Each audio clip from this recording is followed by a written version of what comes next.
behavior. Notice that when we were in the call, whenever we would see a behavior, it had to happen a zillion times before we said anything. And even then, we were very hesitant to speak up. We would say things like, I'm not trying to be critical, but you see how we couldn't point out a behavior without trying to defend our character first, y'all. Because they had us horrified.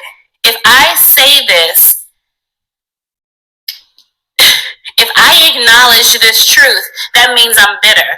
If I acknowledge this truth, it means I'm prideful. If I acknowledge this truth, it means I'm rebellious. If I acknowledge this truth, it means I'm just idolatrous. If I am not, and it frightened us. It was so damn effective.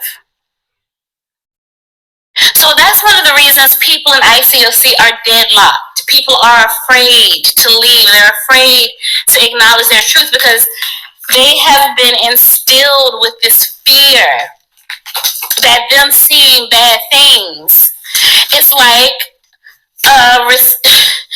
some type of psychological trick where we don't even know it's happening.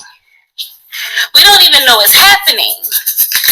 We all look back now and we're like, why did we let people get away with this behavior?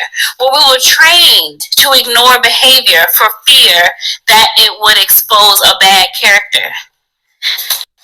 We didn't have the words, we didn't have the understanding to know that that's what was happening. But in order for us to not be labeled as having an evil character, we just said, I don't see it. I'm not going to think it.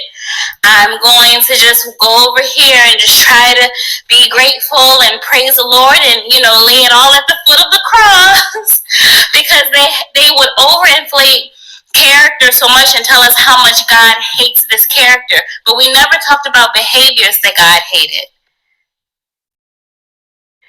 Oh my God. Lord have mercy. Okay, anyway, just wanted to put that out there. Okay, bye-bye.